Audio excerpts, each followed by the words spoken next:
O cheiro acre da fumaça acordou Emília naquela noite, mas o que selou seu destino foi ouvir a risada de seu marido, Ricardo. Emília Herrera abriu os olhos, sentindo o calor grudar em sua pele. Grávida de 7 meses, cada movimento lhe custava esforço, mas algo estava terrivelmente errado.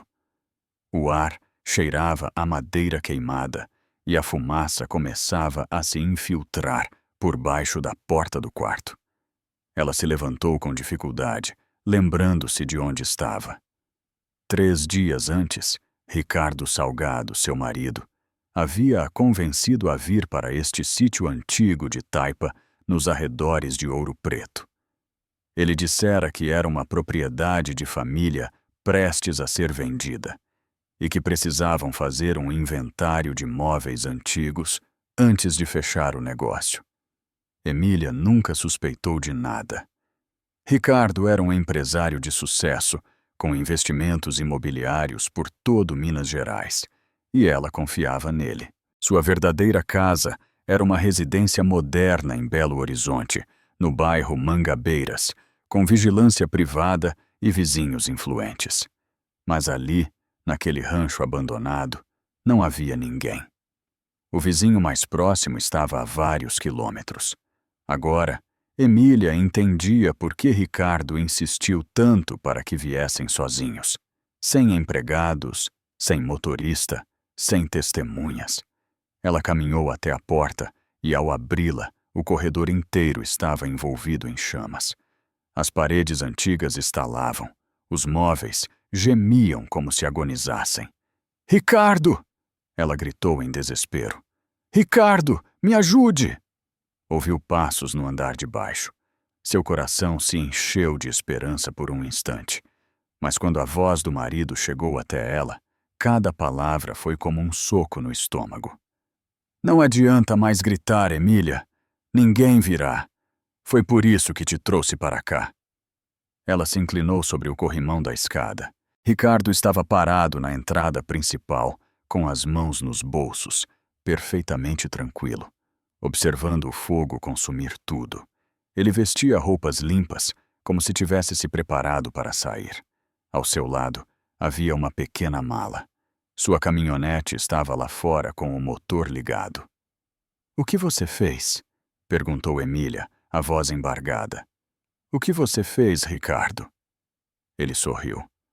Foi um sorriso pequeno, quase terno, mas carregado de veneno. "O que eu deveria ter feito há meses. Eu te trouxe para cá porque ninguém sabe onde você está. Eu disse a todos que estávamos em Búzios por uns dias. Quando encontrarem seus restos nesta casa velha, será um acidente trágico, um fogão mal desligado, um incêndio em uma propriedade abandonada. Ninguém suspeitará." Emília sentiu as pernas tremerem. "Por quê?" ela sussurrou. "Por que você está fazendo isso comigo?" "Porque a Ivete está me esperando", ele respondeu com frieza. "Ela sim entende o que eu preciso para a minha carreira política. Em 2 meses, anuncio minha candidatura a prefeito de Belo Horizonte. Eu preciso de uma esposa que saiba se mover nesses círculos de poder, que venha de família influente. Você foi apenas conveniente no início, Emília, mas agora é um estorvo."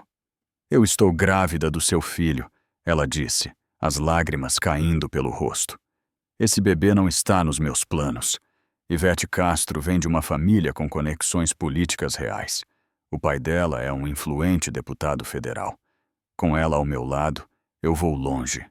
Com você, eu sou só mais um empresário casado com uma professora primária sem sobrenome." O teto começou a estalar. Uma viga caiu, bloqueando parte da escada. Emília sentiu o calor queimando sua pele, a fumaça invadindo seus pulmões. Seu bebê se movia inquieto dentro dela, como se sentisse o perigo. "Além disso", continuou Ricardo com voz gélida, "você encontrou aqueles documentos 2 semanas atrás. Os papéis das contas no Panamá, as escrituras falsificadas dos terrenos. Eu sei que você viu, Emília. Você não disse nada, mas eu não posso arriscar. Se você falar, você me afunda. E eu não vou permitir que uma mulher insignificante destrua tudo que eu construí. Emília se lembrou daquela tarde. Ela procurara um certificado no escritório de Ricardo e encontrara uma pasta cheia de documentos estranhos.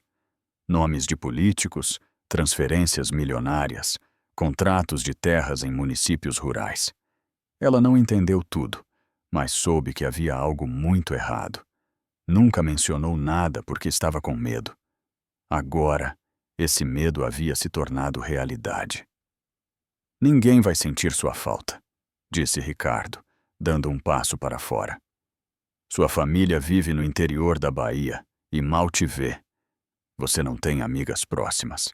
Quando disserem que você morreu em um incêndio acidental, todos acreditarão. E eu serei o viúvo inconsolável que, eventualmente, encontrou conforto em Ivete. A história perfeita. Emília tentou descer pela escada, mas o fogo já havia tomado todo o primeiro andar. Não havia saída. Ela retornou ao corredor, tossindo, desesperada, procurando alguma janela, alguma forma de escapar. De repente, ouviu um estrondo. Alguém estava derrubando a porta dos fundos do sítio. Emília se virou, confusa. Ricardo também se virou, surpreso. Uma figura feminina entrou correndo no meio da fumaça, cobrindo o rosto com um lenço molhado. Era uma mulher de uns 35 anos, magra, com o cabelo preso e olhos cheios de fúria. "Você!" gritou Ricardo, a voz cheia de pânico. "O que você está fazendo aqui?" A mulher não lhe respondeu. Ela subiu as escadas, desviando-se das chamas, alcançou Emília e a agarrou pelo braço com força. "Vamos! Não temos tempo!" "Quem é você?" perguntou Emília, entre soluços. "Alguém que sabe exatamente do que ele é capaz", respondeu a mulher, olhando para Ricardo com um ódio profundo. "Porque ele tentou fazer o mesmo comigo 10 anos atrás. Meu nome é Valéria Cruz, e eu não vou deixar que ele te mate como quase me matou." Valéria arrastou Emília pelo corredor, em direção a uma janela que dava para o quintal. Ela quebrou o vidro com uma cadeira e ajudou Emília a passar. Abaixo havia um monte de palha velha que amorteceria a queda. Ricardo correu para sua caminhonete, gritando maldições. Ele acelerou a toda velocidade, levantando poeira, desaparecendo na estrada escura. Valéria desceu logo atrás de Emília. As duas mulheres correram para o terreno baldio que cercava a casa, afastando-se das chamas que agora devoravam completamente a estrutura de taipa. Emília caiu de joelhos, tossindo, com as mãos sobre a barriga inchada. O bebê chutava com força. Valéria se ajoelhou ao lado dela. "Respire", ela disse. "Já passou. Você está segura." "Como você soube?" perguntou Emília, a voz quebrada. "Como soube que eu estaria aqui?" "Porque 10 anos atrás, Ricardo também me trouxe para uma casa isolada. Não para me matar com fogo, mas para me destruir de outra forma. Ele me atacou, me gravou, e depois espalhou esses vídeos por toda a cidade para arruinar minha reputação quando me atrevi a denunciá-lo. A família dele tinha dinheiro e poder. A justiça nunca veio. Eu tive que fugir de Minas Gerais para sobreviver." Emília a olhava com horror. "Eu voltei há 6 meses", continuou Valéria, "quando soube que ele estava planejando se meter na política. Eu o tenho investigado, o seguido. Descobri os negócios sujos dele, as contas ocultas, as conexões com o narcotráfico. E nesta semana, eu o vi te trazendo para cá. Eu soube exatamente o que ele planejava. Foi por isso que vim. Por que você está me ajudando? Você nem me conhece." Valéria sorriu com amargura. "Porque quando eu precisei, ninguém me ajudou. E eu não vou permitir que outra mulher morra por causa desse monstro. Além disso," sua voz se endureceu, "eu vim para destruí-lo. E você, Emília, é a peça-chave que eu preciso para fazer isso." Emília sentiu uma tontura intensa. Sua visão embaçou. A última coisa que viu antes de desmaiar foi o céu noturno de Minas e a silhueta de Valéria a amparando. Quando acordou, não estava mais ao lado do sítio em chamas. Emília abriu os olhos em um quarto desconhecido. As paredes eram de concreto pintado de branco. Havia uma janela pequena por onde entrava a luz do amanhecer. Ela estava deitada em uma cama simples, com cobertas limpas. Sua roupa cheirava a fumaça, mas alguém havia limpado seu rosto e suas mãos. Ela tocou a barriga com urgência. O bebê se mexeu. Estava vivo. Ela estava viva. A porta se abriu e Valéria Cruz entrou com uma xícara fumegante nas mãos.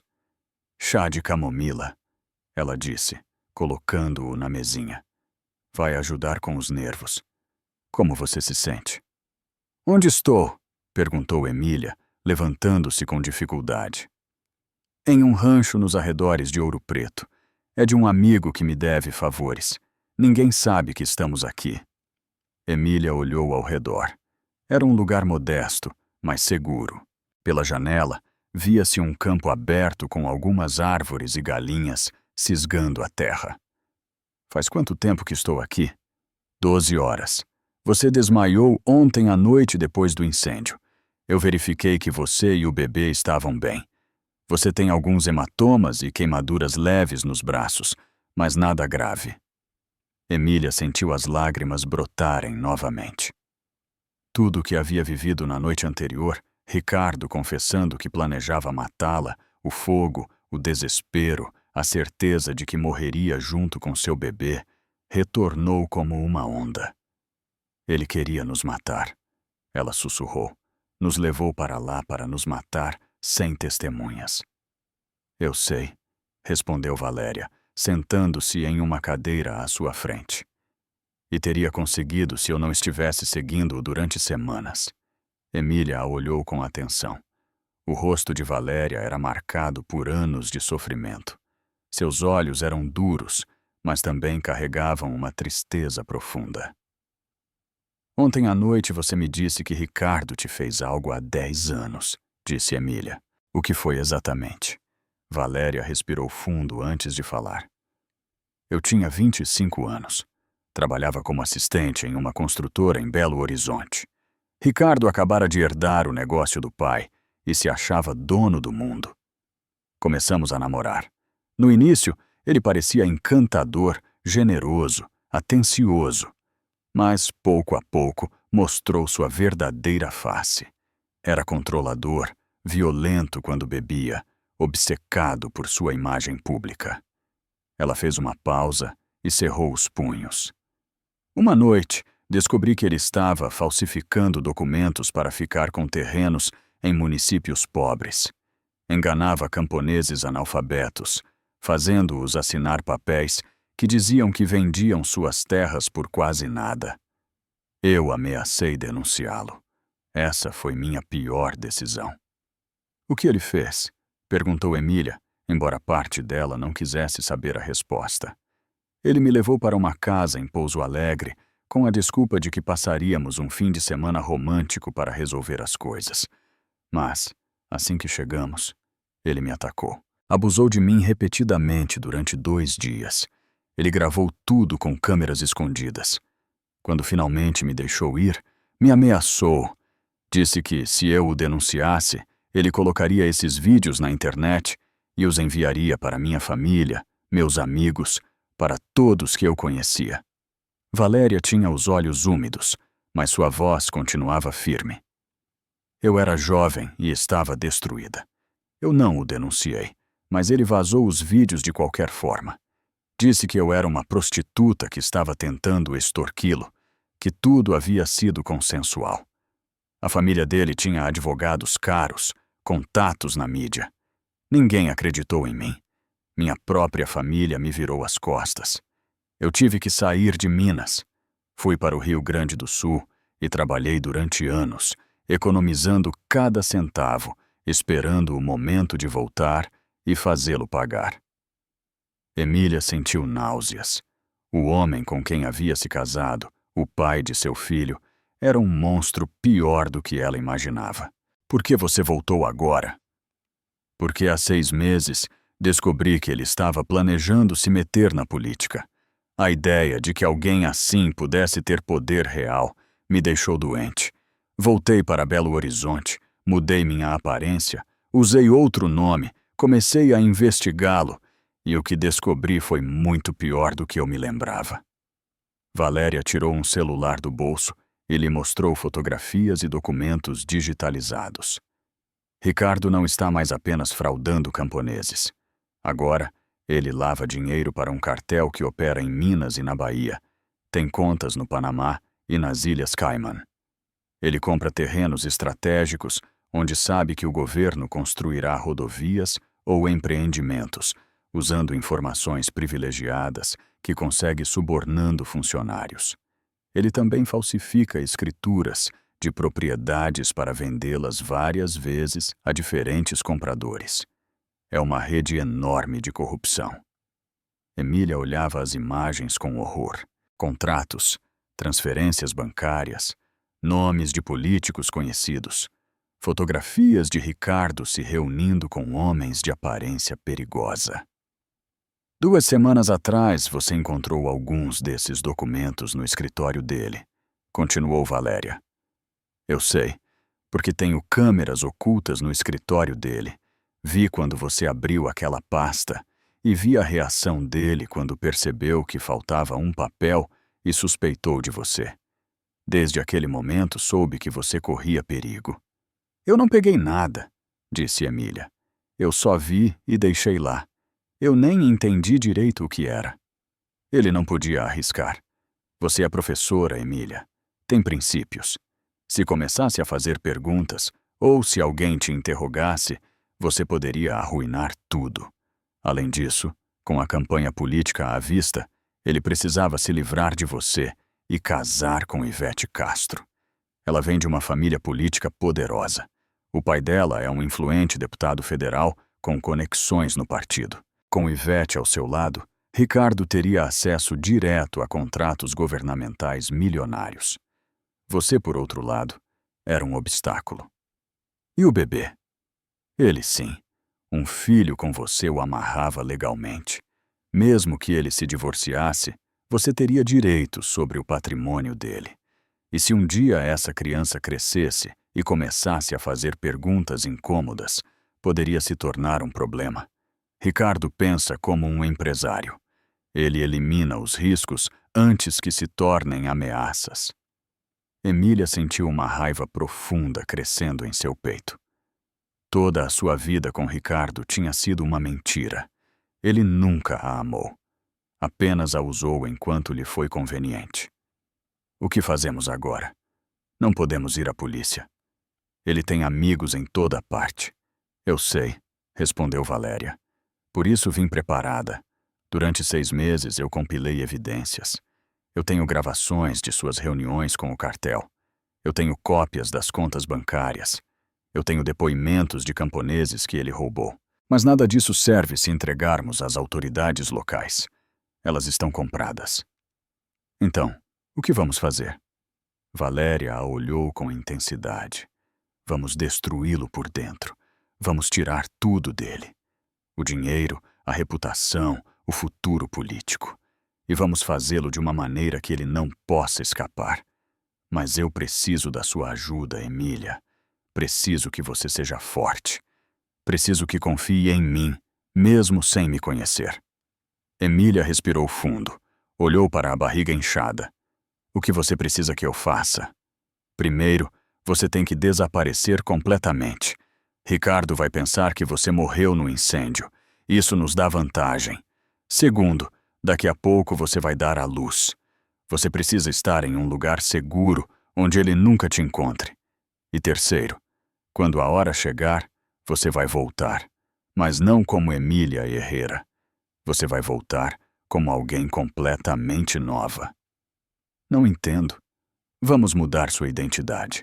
Eu vou te ensinar coisas que você precisa saber para sobreviver neste mundo. E quando estiver pronta, Você vai se infiltrar na vida de Ricardo sem que ele te reconheça. Você vai me ajudar a coletar as últimas provas. E juntas, vamos fazê-lo pagar por tudo. E se falharmos? E se ele nos descobrir? Então morremos, respondeu Valéria com frieza. Mas pelo menos morreremos lutando. E se conseguirmos derrubá-lo, salvaremos muitas outras mulheres que podem acabar como você e eu. Ivete, a amante de Ricardo, também está grávida, disse Emília. Descobri isso há uma semana, interceptando mensagens entre eles. Ele lhe prometeu casamento assim que você desaparecesse. Emília sentiu uma pontada de algo estranho. Não era ciúme, era pena. Ela não sabe o que a espera, ela murmurou. Não, confirmou Valéria. E quando ela não lhe servir mais, ele fará com ela o mesmo que tentou fazer com você. Por isso, temos que agir rápido. Não apenas por nós, mas também por ela e por qualquer outra mulher que cruze o caminho dele. Emília olhou pela janela. Ensine-me, disse. Ensine-me tudo o que preciso saber para sobreviver. E quando a hora chegar, eu vou olhar Ricardo nos olhos, e ele saberá que as chamas não puderam nos vencer. Valéria sorriu pela primeira vez. Não era um sorriso feliz. Era um sorriso de guerra. Então, começamos amanhã, porque o tempo corre, Emília. E Ricardo Salgado não sabe que acaba de despertar os fantasmas errados. Os dias no sítio em Ouro Preto passaram lentos, mas intensos. Valéria não perdia tempo. Todas as manhãs lhe ensinava coisas que Emília jamais imaginou que precisaria saber. Como usar documentos falsos, como mudar seu jeito de andar e falar, como detectar se alguém a estava seguindo, como se defender de um ataque. Neste país, a justiça não chega sozinha, Valéria dizia, enquanto lhe mostrava técnicas básicas de defesa pessoal adaptadas à sua gravidez. Às vezes, temos que construir a nossa.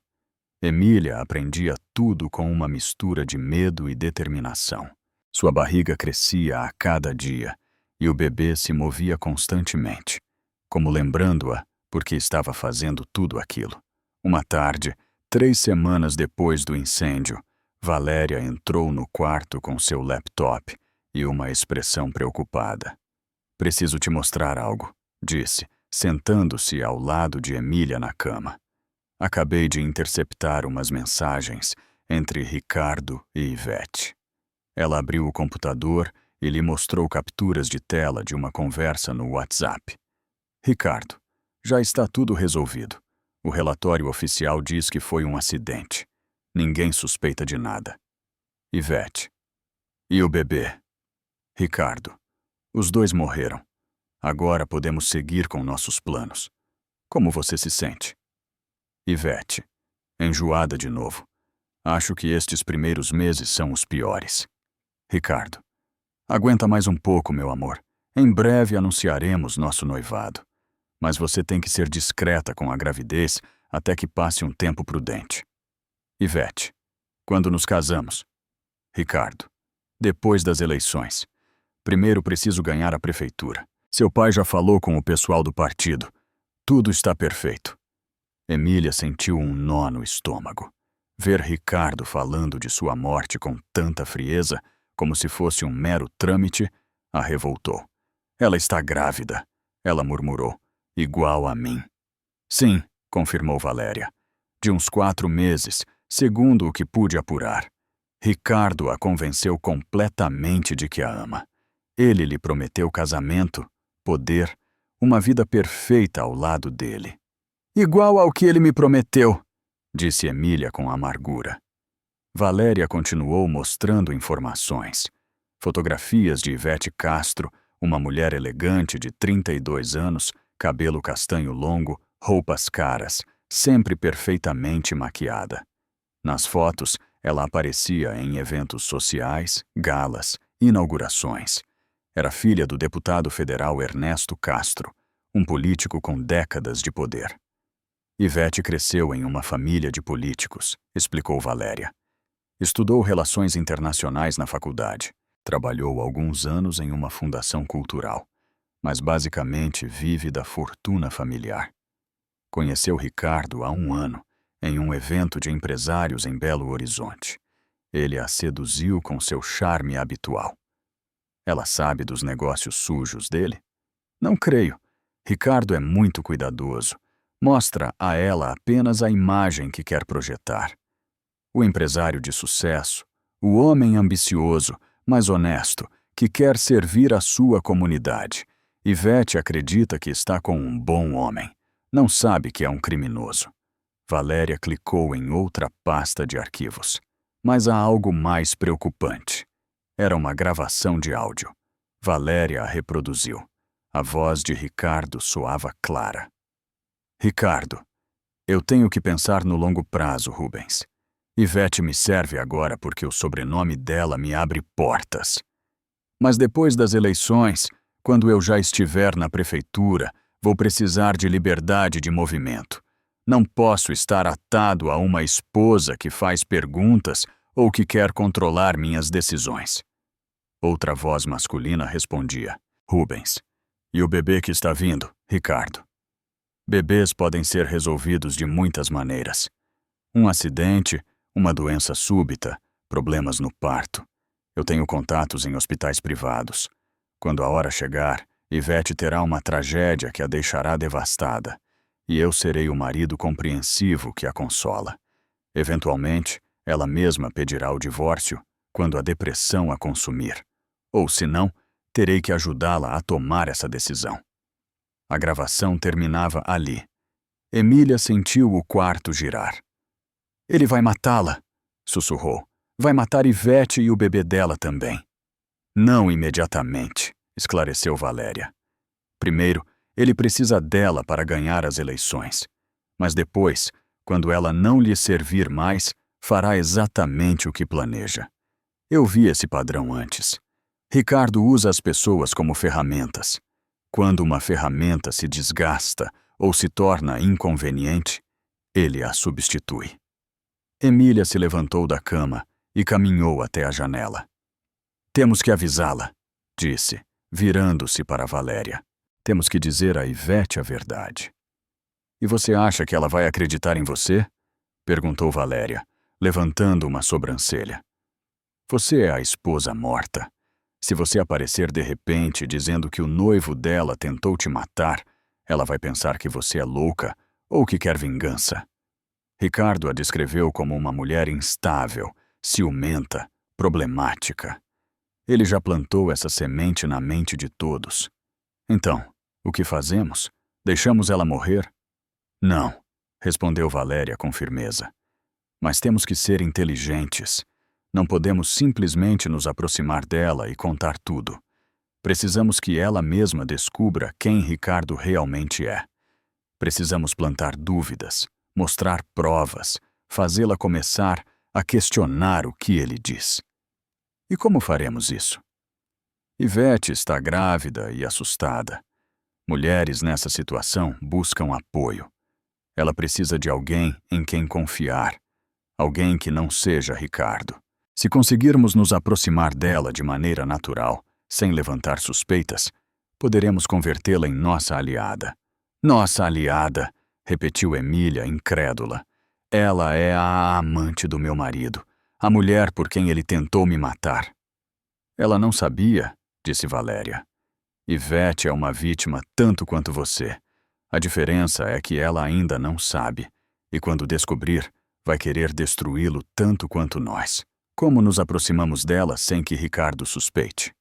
Aí está o problema, admitiu Valéria. Temos que esperar o momento certo. Por enquanto, continuamos coletando informações. Em 2 meses, você terá seu bebê. Você precisa estar forte e recuperada. Enquanto isso, eu vou continuar monitorando cada movimento de Ricardo e cada interação com Ivete. Quando encontrarmos uma rachadura no relacionamento deles, atacamos. As semanas seguintes foram as mais difíceis da vida de Emília. Viver escondida, sabendo que sua família a acreditava morta. carregando um bebê que logo nasceria. As noites eram especialmente duras. Sonhava com o fogo, com a risada de Ricardo, com o momento em que pensou que tudo acabava. Valéria a mantinha ocupada.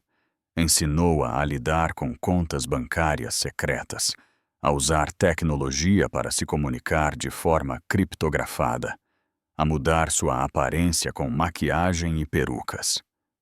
Uma madrugada de meados de novembro, Emília acordou com contrações. O bebê estava vindo antes do tempo. Valéria a levou para um hospital privado em Belo Horizonte usando documentos falsos. Emília deu à luz uma linda menina de 3 quilos. Ela a chamou de Renata. Enquanto segurava a filha pela primeira vez, Emília chorou pensando em tudo que aquele bebê nunca conheceria. Um pai amoroso, uma família normal, uma vida sem medo. Mas também prometeu a si mesma que Renata cresceria forte, que nunca seria vítima de ninguém, que nunca permitiria que um homem a tratasse como seu pai havia tratado sua mãe. 2 meses depois do parto, Emília estava completamente recuperada. Valéria havia conseguido uma família de confiança em Tiradentes que cuidaria de Renata, enquanto elas executavam o plano. Era de partir o coração se separar da filha, mas Emília sabia que era a única maneira de mantê-la segura. Quando tudo acabar, você a terá de volta, prometeu Valéria. E vocês terão uma vida nova, longe de Ricardo. E se não sobrevivermos, pelo menos ela estará a salvo. E quando crescer, saberá que a mãe dela lutou até o fim. Era fevereiro quando Valéria chegou ao rancho com notícias urgentes. Encontrei a rachadura, disse, mostrando-lhe o celular. Ricardo e o pai de Ivete tiveram uma discussão feia. O deputado Castro descobriu que Ricardo está usando fundos de campanha para assuntos pessoais. Eles estão brigados e Ivete está no meio do conflito, confusa e estressada. Isso nos serve? Totalmente. Uma mulher grávida com problemas familiares, sentindo que o homem que ama talvez não seja quem diz ser, está vulnerável. É o momento perfeito para nos aproximarmos. Como? Valéria sorriu. Você vai conseguir trabalho na campanha política de Ricardo. Mas não como Emília Herrera. Você será Nayara Silva, uma coordenadora de eventos de São Paulo, com experiência em campanhas políticas. Mudaremos completamente sua aparência. Você vai se infiltrar no círculo dele. E vai se tornar amiga de Ivete sem que nenhum dos dois saiba quem você realmente é. Emília sentiu um arrepio. E se ele me reconhecer? Não vai. Você está com o cabelo diferente. Perdeu peso depois da gravidez. Vai se maquiar de forma distinta. Usará lentes de contato de outra cor. Além disso, você está morta. Os mortos não voltam. Ricardo nunca esperará te ver lá. É arriscado. Tudo isso é arriscado, disse Valéria. Mas é a única maneira. Precisamos estar perto deles. Precisamos que Ivete confie em você. E quando chegar o momento certo, você vai mostrar a ela quem é realmente o homem que diz amá-la. Emília respirou fundo. Olhou para a janela, onde o sol começava a se pôr. Está bem, disse com voz firme. Vamos fazer isso. É hora de Nayara Silva fazer sua aparição.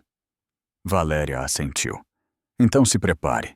Porque em 3 semanas você começa a trabalhar na campanha do homem que tentou te matar. E ele não terá ideia de que o fantasma que ele criou está prestes a retornar para destruí-lo.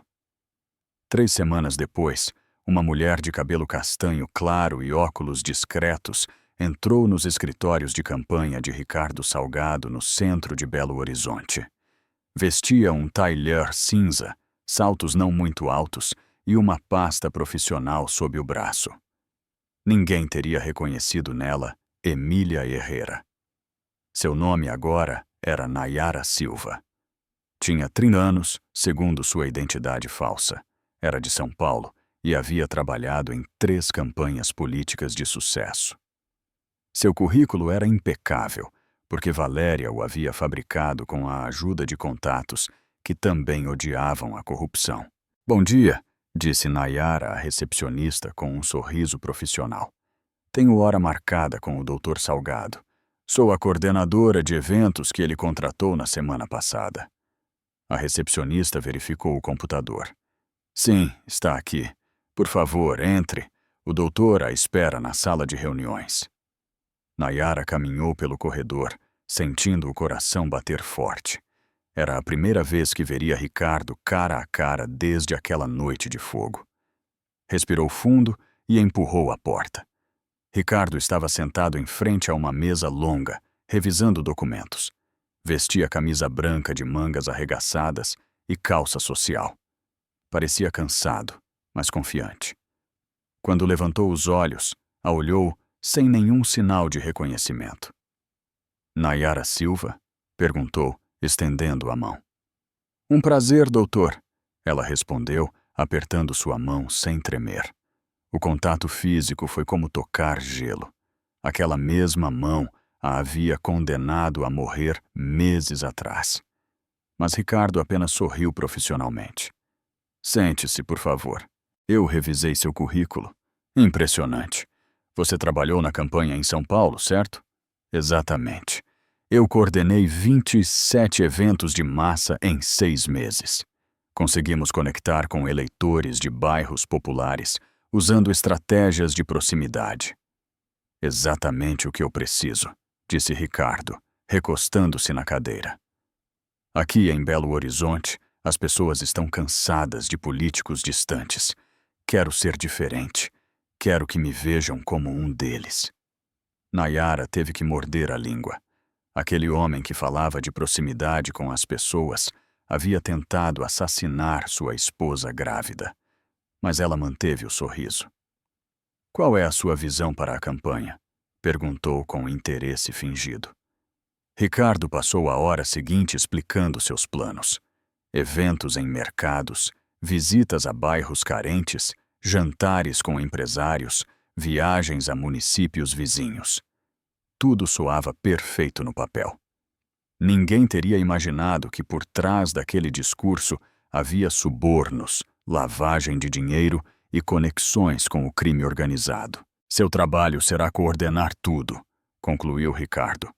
Tenho uma equipe pequena, mas preciso de alguém que assuma o controle da logística. Você se sente capaz? Completamente, respondeu Nayara. Quando começo? Amanhã mesmo. Temos um evento importante neste fim de semana. Quero que você o supervisione. Estarei lá. Ricardo se levantou, indicando que a reunião terminava. Nayara também se levantou. Quando estava saindo, ele a deteve. Mais uma coisa, Nayara. Minha parceira, Ivete Castro, estará muito envolvida na campanha. Ela é filha do deputado Ernesto Castro e tem experiência em eventos sociais. Vocês trabalharão juntas frequentemente. Há algum problema com isso? Nayara sentiu um golpe no estômago, mas não demonstrou. Nenhum problema. Será um prazer colaborar com ela. Perfeito. Amanhã eu as apresento. Nayara saiu do escritório, sentindo as pernas tremerem. Havia dado o primeiro passo, se infiltrar sem ser reconhecida. Agora vinha o mais difícil, se aproximar de Ivete sem levantar suspeitas. No dia seguinte, Nayara chegou cedo aos escritórios de campanha. O local fervilhava de atividade. Havia voluntários colando cartazes, coordenadores fazendo ligações, designers trabalhando na propaganda. Tudo parecia uma operação legítima. Ninguém imaginava os segredos que se escondiam por trás. No meio da manhã, a porta principal se abriu e entrou uma mulher elegante de cabelo castanho longo e vestido cor creme. Era Ivete Castro. Usava óculos escuros e uma bolsa de grife. Parecia perfeita, mas também cansada. Sua barriga já mostrava uma gravidez de 6 meses. Ricardo saiu de seu escritório imediatamente para recebê-la. Meu amor, ele disse, beijando-a na bochecha, como você acordou? Com náuseas de novo respondeu Ivete com voz fraca. Esta gravidez está me custando muito esforço. Falta pouco, minha vida. Logo tudo passa. Nayara os observava de sua mesa, sentindo uma mistura de raiva e pena. Ricardo abraçava Ivete com ternura, acariciava a barriga, sussurrava coisas em seu ouvido. Tudo era puro teatro. Aquela mesma boca que agora dizia palavras doces havia ordenado sua morte meses atrás. Venha, disse Ricardo, pegando Ivete pela mão. Quero te apresentar alguém. Eles se aproximaram da mesa de Nayara. Ivete, esta é Nayara Silva, nossa nova coordenadora de eventos. Nayara, esta é Ivete Castro, minha noiva. Nayara se levantou e estendeu a mão. Muito prazer, Ivete. Ouvi maravilhas sobre você. Ivete apertou sua mão com um sorriso educado, mas distante. Igualmente. Espero que possamos trabalhar bem juntas. Tenho certeza que sim. Ricardo explicou que Ivete supervisionaria os eventos sociais da campanha, enquanto Nayara cuidaria da logística. Elas teriam que coordenar tudo juntas. Em seguida, ele se retirou para uma reunião, deixando-as sozinhas. Houve um silêncio constrangedor. Ivete sentou-se em uma cadeira ao lado da mesa de Nayara e tirou os óculos escuros. Tinha olheiras profundas e os olhos levemente avermelhados. Você está bem? Perguntou Nayara com genuína preocupação. Sim, só cansada, respondeu Ivete, esfregando as têmporas. Esta gravidez tem sido mais difícil do que eu esperava. E com toda a pressão da campanha, deve ser complicado. Ivete a olhou com curiosidade. Você tem filhos? A pergunta atravessou o peito de Nayara. Pensou em Renata, sua bebê de 3 meses que estava escondida em Tiradentes com uma família que a cuidava. Não, mentiu. Ainda não tive essa bênção. Às vezes, não sei se é uma bênção ou um fardo, disse Ivete, baixando a voz. Não me entenda mal, estou feliz, mas às vezes sinto que tudo está acontecendo muito rápido. Ricardo e eu estamos juntos há apenas 1 ano. Agora estou grávida, ele está em campanha. Meu pai está pressionando-o com questões de dinheiro. É demais. Nayara viu a oportunidade. Seu pai tem problemas com Ricardo? Ivete hesitou um momento antes de responder. Meu pai é muito desconfiado. Ele acha que Ricardo está gerenciando mal os fundos de campanha.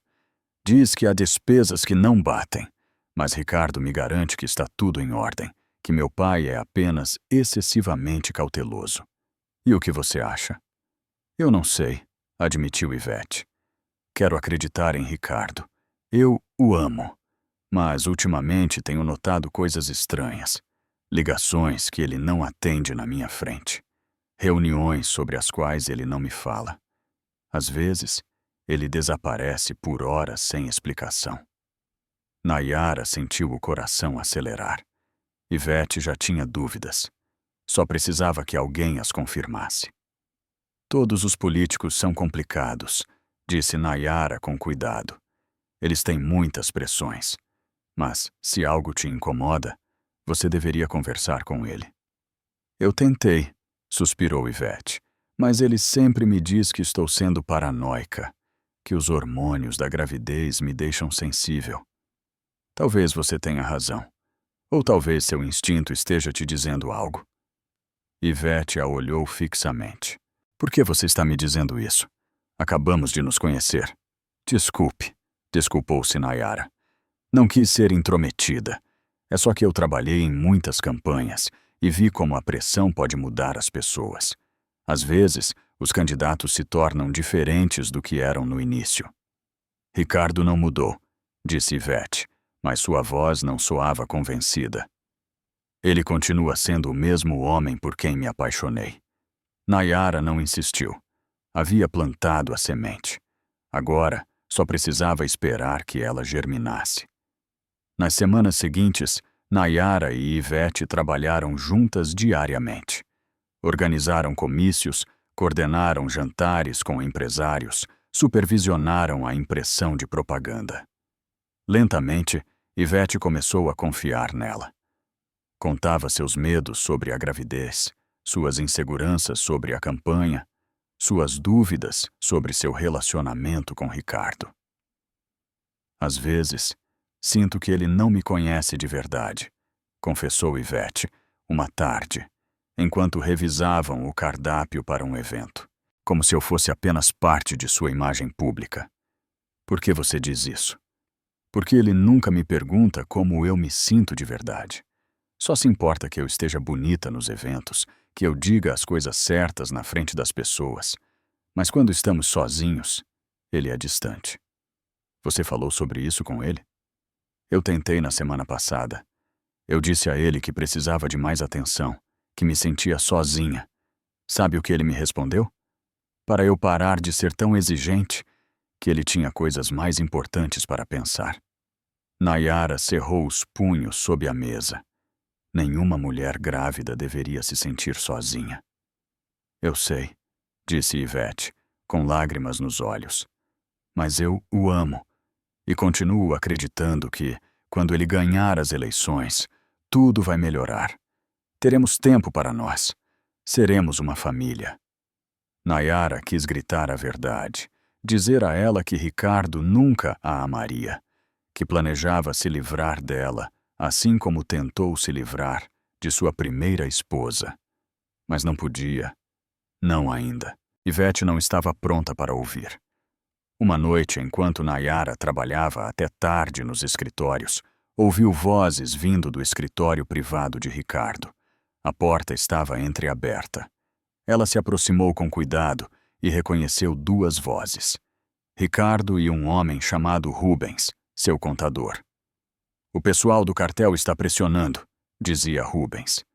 Querem a parte deles dos lucros dos terrenos em Contagem. Se você não pagar esta semana, vai haver problemas. Diga a eles para esperarem até depois do comício de sábado, respondeu Ricardo com irritação. Lá, eu vou receber uma doação alta dos empresários. Com isso, eu pago. E o deputado Castro continua investigando as contas. Aquele velho intrometido vai parar de incomodar muito em breve. Eu já tenho um plano. Vou vazar informações comprometedoras sobre um rival político. Quando o escândalo estourar, ele estará tão ocupado salvando a própria carreira que se esquecerá de mim. E a Ivete? Ela também está fazendo perguntas. Houve uma pausa. Nayara prendeu a respiração. Ivete é um problema que resolverei depois das eleições, disse Ricardo com frieza. Por enquanto, eu preciso dela. Mas assim que eu ganhar, vou encontrar a maneira de tirá-la do meu caminho sem que pareça suspeito. Talvez um acidente durante o parto ou uma depressão pós-parto que a leve ao suicídio. Eu verei. Nayara sentiu que o mundo parou. Estava ouvindo exatamente o que precisava. A confirmação de que Ricardo planejava matar Ivete, assim como havia tentado matá-la. Ela pegou o celular e começou a gravar o áudio. Cada palavra era mais uma prova. Cada confissão a aproximava de destruí-lo. Você é frio, Ricardo, disse Rubens com uma risada nervosa. Você nunca sente remorso? A consciência é um luxo que eu não posso me dar, respondeu Ricardo. Neste mundo, ou você é o que usa os outros, ou você é o usado. Eu escolhi há muito tempo de que lado estar. E a outra, a esposa que morreu no incêndio. Emília era uma tola. Confiava demais. Acreditou que nosso casamento era real, quando foi apenas conveniente enquanto durou. Quando deixou de me servir, eu a eliminei. Simples assim. Nayara fechou os olhos, sentindo as lágrimas arderem. Escutar Ricardo falar dela com tanto desprezo era como levar uma facada, mas ela salvou a gravação e se afastou em silêncio. No dia seguinte, Valéria e Nayara se reuniram em um café discreto. Eu tenho a gravação, disse Nayara, passando-lhe o celular. Ricardo confessou tudo. Os planos com Ivete, a conexão com o cartel, a admissão sobre a minha morte. Valéria ouviu o áudio completo. Seu rosto se endureceu. Isto é ouro puro, mas não podemos usar ainda. Se o tornarmos público agora, Ricardo encontrará uma maneira de desacreditá-lo. Dirá que foi editado ou tirado de contexto. Precisamos de mais. Precisamos de provas físicas de suas contas com o cartel. E precisamos que Ivete se torne nossa aliada. Ela já duvida dele, disse Nayara, mas ainda o ama. Não sei se está pronta para aceitar a verdade. Então temos que forçar essa verdade, respondeu Valéria. É hora de Ivete ver com seus próprios olhos quem é realmente o homem que diz amá-la. O que você propõe? Valéria sorriu com malícia. No sábado, haverá um grande comício. Ricardo estará ocupado o dia todo. Nessa mesma noite, ele tem uma reunião secreta com o pessoal do cartel em um rancho isolado. Eu o tenho monitorado. Se conseguirmos fazer Ivete segui-lo até lá, se ela vir com seus próprios olhos as malas de dinheiro, os homens armados, a verdade que ele esconde, ela não poderá mais negar. E como fazemos para que ela o siga? Você vai plantar a dúvida. Você vai dizer a ela que viu Ricardo agindo de forma suspeita, que o viu entrar na caminhonete com uma mala em uma hora estranha. Ivete é desconfiada. Se você der esse empurrão, ela mesma tomará a decisão de segui-lo. Nayara sentiu um arrepio. É arriscado. Se Ricardo perceber... Por isso eu estarei lá, interrompeu Valéria. Eu o seguirei. Se algo der errado, eu intervenho. Mas precisamos que Ivete veja a verdade com seus próprios olhos. É a única maneira de ela se tornar nossa aliada contra ele. Nayara pensou em Ivete. Grávida, vulnerável, apaixonada por um monstro que planejava matá-la. Pensou em sua própria experiência, no que teria dado para que alguém a tivesse avisado a tempo. Está bem, disse finalmente. Eu farei, mas depois disso, temos que protegê-la. Porque quando Ricardo descobrir que ela sabe, não hesitará em agir. Eu sei, assentiu Valéria. Por isso, temos que estar um passo à frente. O sábado muda tudo. Ou Ivete se junta a nós, ou perdemos nossa única oportunidade de destruí-lo antes que ele destrua mais alguém. O sábado amanheceu com um céu cinzento sobre Belo Horizonte. O comício de Ricardo estava marcado para as 11h da manhã na Praça da Liberdade. Nayara chegou cedo para supervisionar os últimos detalhes. Ivete apareceu às 9h, usando um vestido azul celeste que disfarçava sua gravidez de 6 meses. Trazia olheiras profundas e se movia com cansaço. Você dormiu bem? Perguntou Nayara, enquanto revisavam a lista de convidados especiais. Quase nada, respondeu Ivete. Ricardo chegou às 3h da manhã.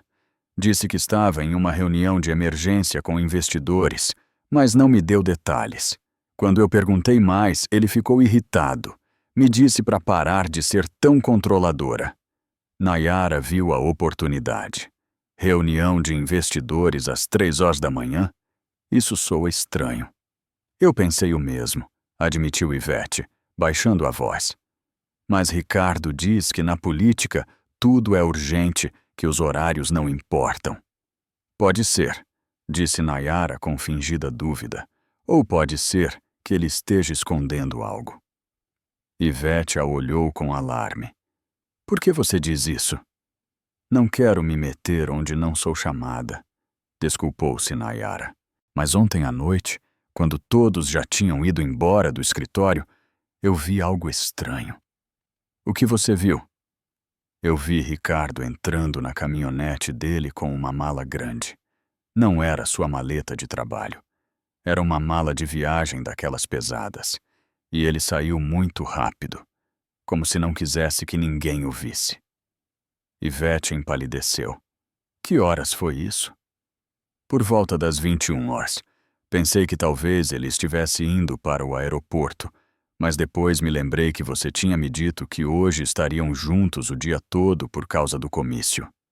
Ele me disse que esteve no escritório até às 23 horas, revisando documentos, sussurrou Ivete. Ele mentiu para mim. Talvez haja uma explicação, disse Nayara, embora seu tom sugerisse o contrário. Talvez fosse algo relacionado à campanha que ele prefere manter privado. Ou talvez ele esteja me traindo, disse Ivete com a voz embargada. Talvez haja outra mulher. Ou talvez ele esteja metido em algo perigoso. Nayara colocou uma mão em seu ombro.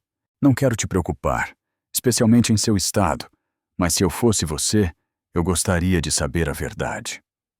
Ivete permaneceu calada o resto da manhã.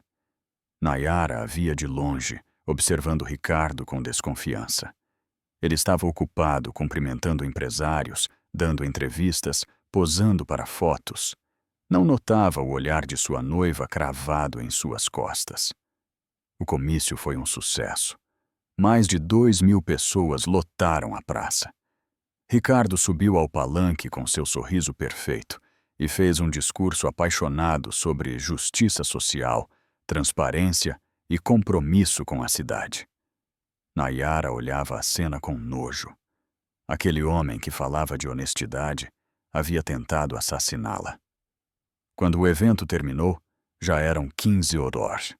Ricardo disse a Ivete que tinha reuniões a tarde toda e que não haveria até a noite.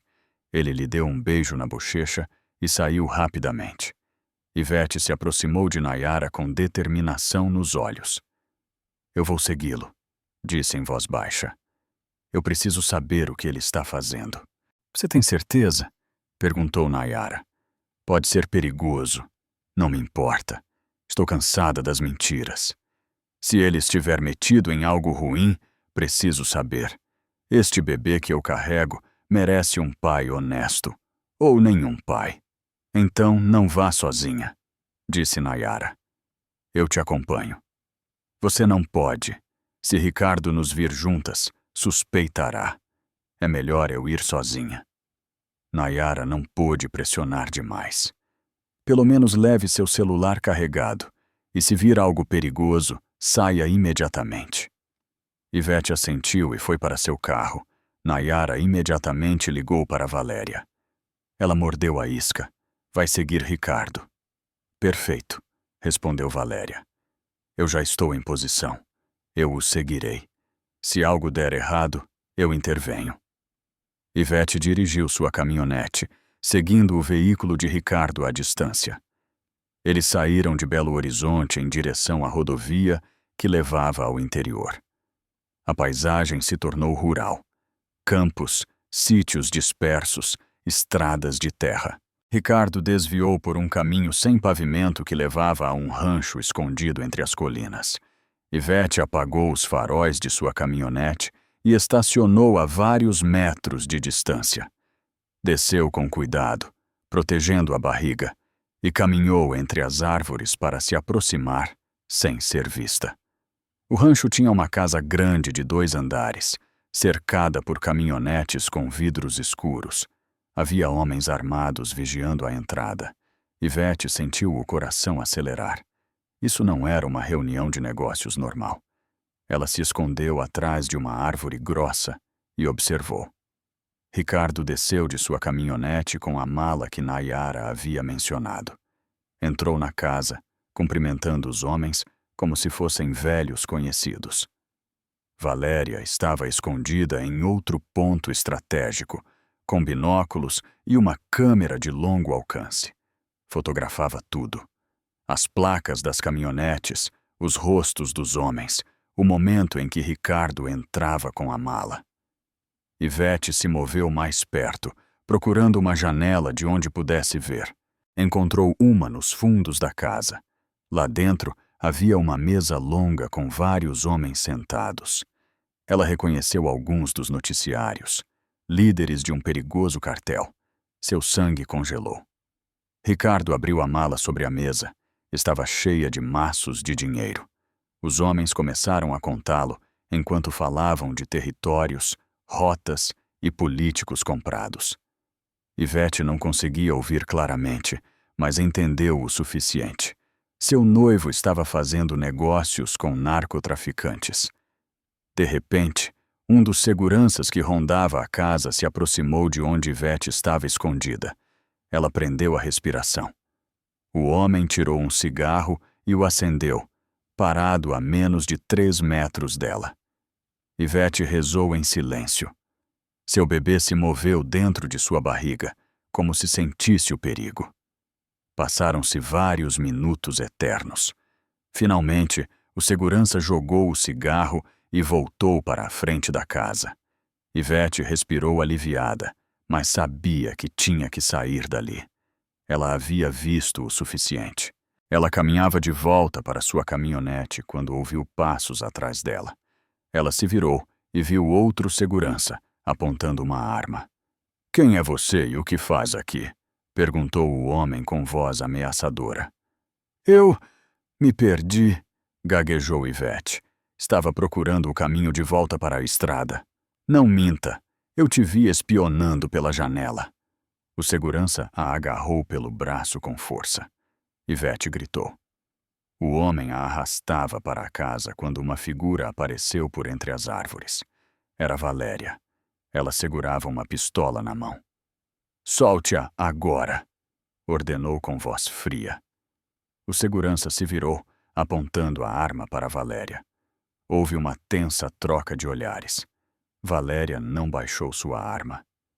"Você está cercado", mentiu Valéria. "Eu tenho 4 homens armados no perímetro. Se você atirar, nós te matamos. Solte a mulher e nos deixe ir." O segurança hesitou. Olhou para a casa, calculando, e gritou por ajuda. Mas Valéria deu um passo à frente com determinação. "Você não vai chegar vivo até aquela porta", ela disse. "Solte-a!" O segurança finalmente soltou Ivete, que correu para Valéria. "Vão embora antes que eu mude de ideia", disse o homem baixando a arma. Valéria e Ivete correram para os carros. Entraram rapidamente e aceleraram, levantando poeira. Não pararam de dirigir até chegarem à estrada principal. Ivete tremia. Ela parou em uma área de descanso e desceu do carro, chorando. Valéria se aproximou dela. "Você está bem? O bebê está bem?" "Eu não sei", soluçava Ivete. "Sinto que ele se move, mas... Quem é você? Por que você estava lá? Por que me salvou?" "Meu nome é Valéria Cruz, e eu estou investigando Ricardo Salgado há meses, porque ele é um assassino e um criminoso." Ivete a olhava com confusão e terror. "Do que você está falando?" "Estou falando que o homem com quem você vai se casar, o pai do seu bebê, é um narcotraficante que lava dinheiro para o cartel, e quando você não lhe servir mais, ele vai te matar, assim como tentou matar a esposa anterior dele." "Ricardo nunca foi casado", disse Ivete. "Ele me disse que eu era o primeiro relacionamento sério dele." "Ele mentiu para você", respondeu Valéria, pegando o celular. "Ele se casou há 3 anos com uma mulher chamada Emília Herrera. Quando ela engravidou e descobriu os negócios sujos dele, ele a levou para uma casa isolada e ateou fogo nela. Ele a deixou morrer lá com o bebê." "Isso é impossível", sussurrou Ivete. "Ricardo não faria isso." "Você quer provas?" perguntou Valéria, mostrando-lhe fotografias em seu celular. "Esta é Emília. Esta é a casa depois do incêndio. Este é o relatório que a polícia arquivou como acidente, porque Ricardo pagou para que fizessem isso. E esta", ela lhe mostrou uma gravação, "é Ricardo confessando que planeja fazer o mesmo com você depois que ganhar as eleições." Valéria reproduziu o áudio que Nayara havia gravado. Ivete ouvia a voz de Ricardo dizendo que encontraria uma maneira de se livrar dela. Um acidente no parto, um suicídio por depressão, como se estivesse planejando o menu de um jantar. Ivete caiu de joelhos, vomitando na grama. Todo o seu mundo estava desmoronando. O homem que amava, o pai de seu filho, a havia enganado desde o início. Não pode ser verdade. Ela repetia entre lágrimas. Não pode ser verdade. É verdade, disse Valéria, ajoelhando-se ao lado dela. E se você não agir agora, em alguns meses, você estará morta. Assim como Emília, assim como qualquer mulher que cruze o caminho de Ricardo. O que você quer que eu faça? Perguntou Ivete com desespero. Não posso ir à polícia. Se minha vida, e isso se souber, arruinará minha carreira. E Ricardo tem contatos em toda parte. Ninguém vai me proteger. Nós vamos te proteger, disse Valéria. Mas você precisa nos ajudar a destruí-lo. Precisamos de provas de suas contas bancárias, de suas propriedades ocultas, de suas conexões políticas. Você tem acesso à vida privada dele. Você pode conseguir o que precisamos. Nós? Perguntou Ivete, confusa.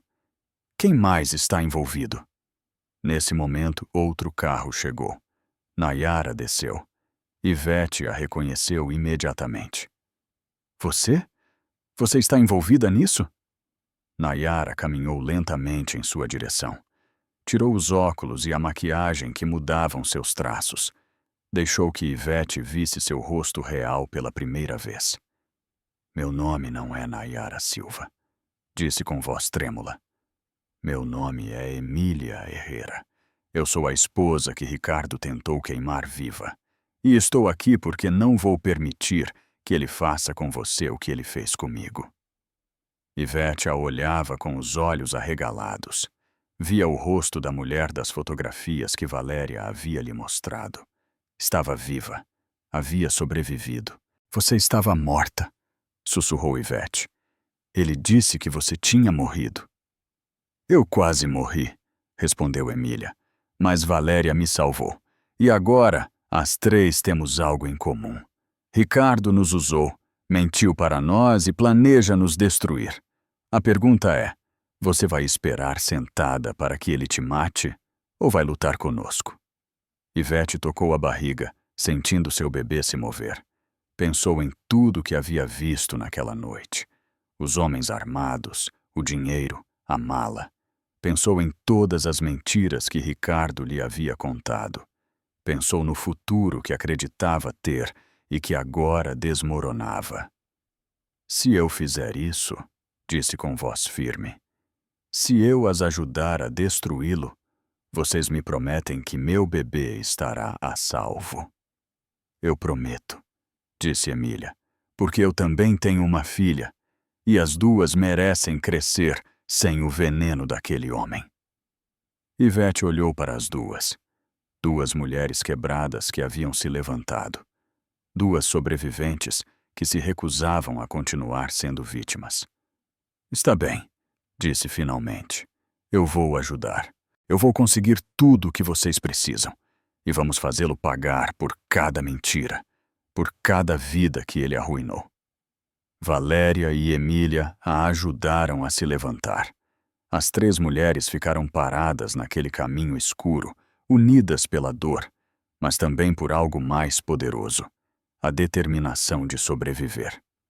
Quando você voltar para ele, advertiu Valéria, você tem que agir como se nada tivesse acontecido. Você não pode suspeitar que sabe a verdade. Como vou olhar para ele sabendo o que eu sei? Perguntou Ivete.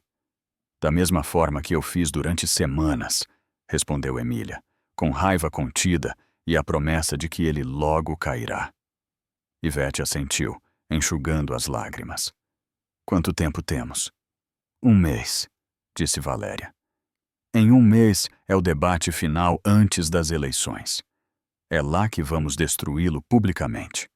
Até lá, precisamos ter todas as provas. Contas bancárias, gravações, documentos, tudo.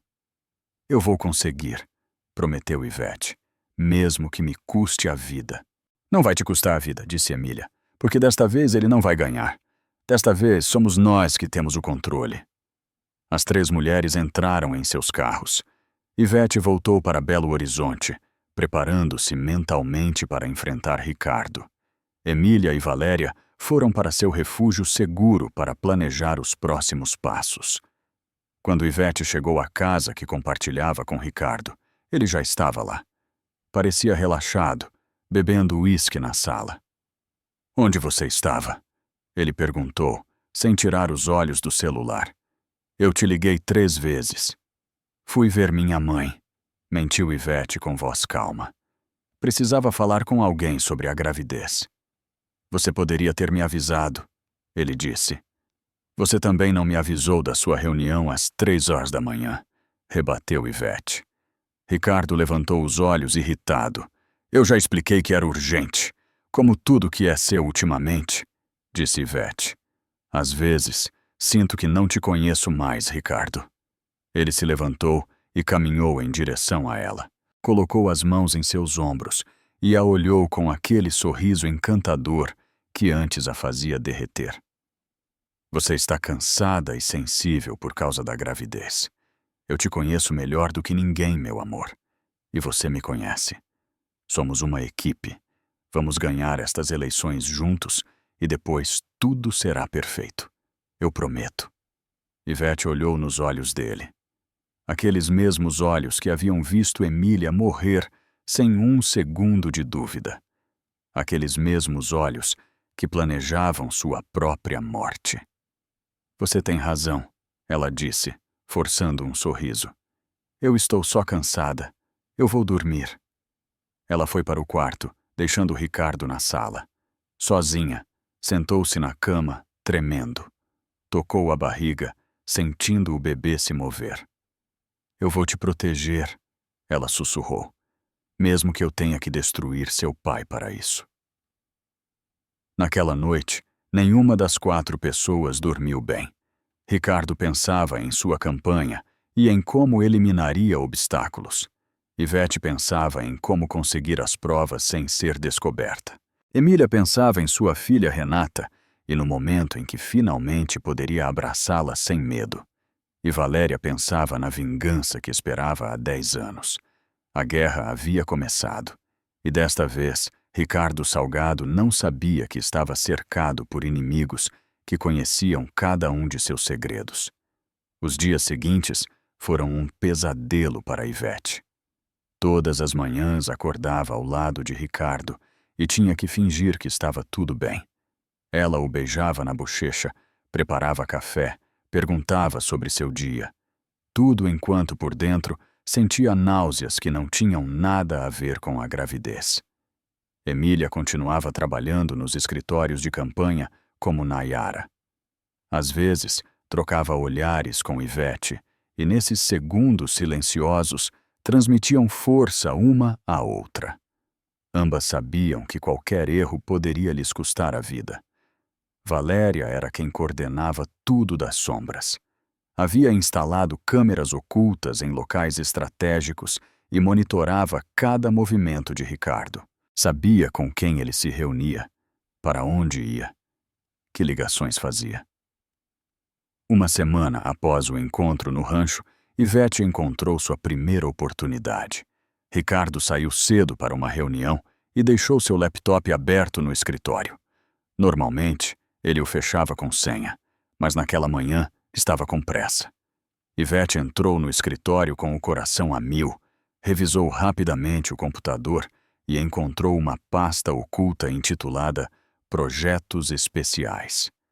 Dentro havia documentos de transferências bancárias para contas no Panamá, contratos de terrenos comprados com nomes falsos, e-mails com políticos corruptos discutindo subornos. Ela pegou um pendrive que Valéria havia lhe dado e começou a copiar tudo. Os minutos passavam lentamente. Ela escutava cada ruído da casa, temendo que Ricardo voltasse. A barra de progresso avançava. 50%, 60%, 70%. De repente, ouviu a porta principal se abrir. Ricardo havia voltado.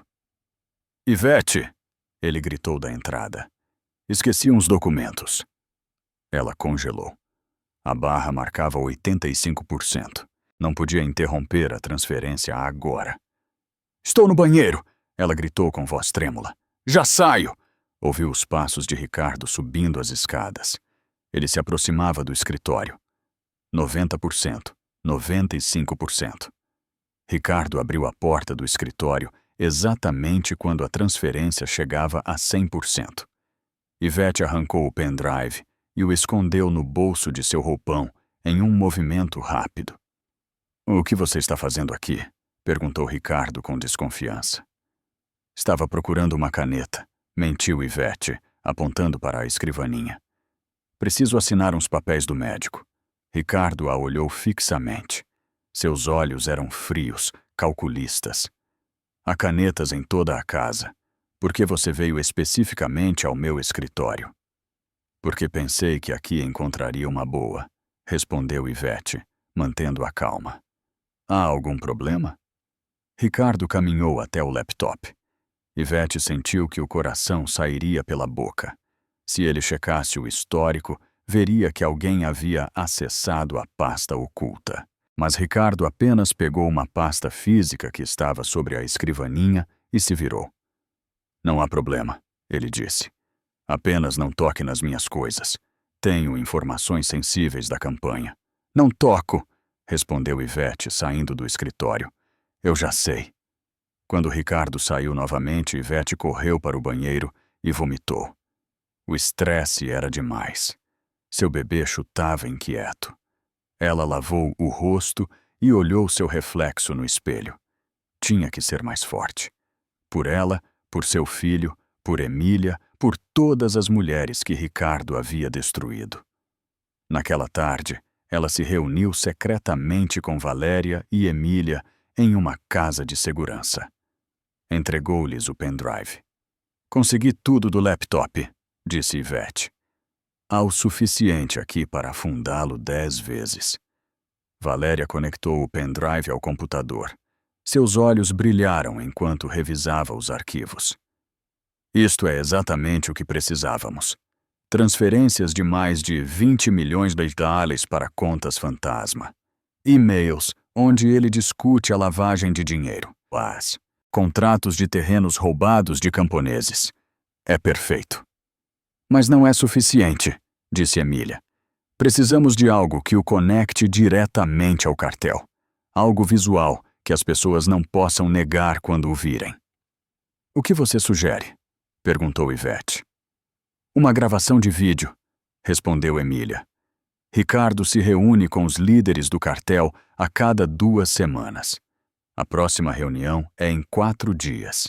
Se conseguirmos filmá-lo entregando dinheiro ou recebendo ordens, teremos prova irrefutável." "E como filmamos sem sermos descobertas?" perguntou Ivete. "Esses lugares estão cheios de seguranças armados." "Eu entro", disse Valéria. "Tenho contatos que podem me conseguir uniformes de serviço. Posso me passar por faxineira ou garçonete. Já fiz coisas assim antes." "É muito perigoso", objetou Emília. "Se te reconhecerem..." "Não vão me reconhecer", interrompeu Valéria com firmeza. "Eu mudei muito desde que Ricardo me conheceu há 10 anos. Além disso, não temos outra opção. Precisamos dessa gravação." As 3 mulheres ficaram em silêncio. Sabiam que cada passo as aproximava mais do perigo, mas também da justiça. "Há mais uma coisa", disse Ivete com voz baixa. "Meu pai está suspeitando. Ele me ligou ontem, perguntando se eu sabia algo sobre irregularidades na campanha de Ricardo. Parece que os próprios investigadores dele encontraram algo." "Você disse alguma coisa?" perguntou Valéria, alarmada. "Não, mas acho que ele está planejando confrontar Ricardo publicamente. Se ele fizer isso antes de estarmos prontas, arruinará tudo." "Então, temos que agir rápido", disse Emília. "O debate final é em 3 semanas. Até lá precisamos ter tudo: os documentos, as gravações, os depoimentos, e precisamos de um plano para apresentar tudo de forma que Ricardo não possa escapar." "O que você propõe?" perguntou Ivete. Emília olhou para as 2 mulheres com determinação. "Vamos usar o debate como palco. É um evento transmitido ao vivo pela televisão e redes sociais. Milhões de pessoas verão. Se apresentarmos as provas lá, Ricardo não poderá nos silenciar. Será público demais. E como fazemos isso? Perguntou Valéria. Não podemos simplesmente subir ao palco e mostrar vídeos. Não, concordou Emília. Mas eu trabalho na produção do debate. Eu tenho acesso aos computadores que controlam as telas. Posso programar para que, em um certo momento, os vídeos sejam reproduzidos automaticamente. Ricardo estará ao vivo, negando tudo, quando de repente as telas mostrarem seus crimes. Ivete sorriu pela primeira vez em dias. É perfeito. Será impossível que ele negue quando o país inteiro estiver assistindo. Mas há um risco, advertiu Valéria. Quando essas imagens forem ao ar, Ricardo saberá que fomos nós. Ele vai reagir violentamente. Temos que ter um plano de fuga. Eu já pensei nisso, disse Emília. Eu contatei um jornalista investigativo no Rio de Janeiro. Chama-se Roberto Maldonado. É famoso por expor casos de corrupção. Quando apresentarmos as provas no debate, ele terá cópias de tudo. Se algo nos acontecer, ele publicará a história de qualquer forma. Você confia nele? Perguntou Ivete. Tanto quanto posso confiar em alguém, respondeu Emília. Mas não temos muitas opções. Precisamos de apoio midiático que Ricardo não possa comprar. Os dias seguintes foram intensos. Valéria conseguiu um trabalho temporário como garçonete no restaurante onde Ricardo teria sua próxima reunião com o cartel. Ela levava uma câmera oculta em seu uniforme. Ivete continuava vivendo com Ricardo, agindo como a noiva perfeita. Mas todas as noites, ela revisava seus documentos, copiava informações, buscava qualquer evidência adicional.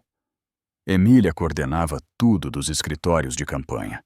Ela tinha acesso aos sistemas técnicos do debate e trabalhava discretamente para preparar a emboscada.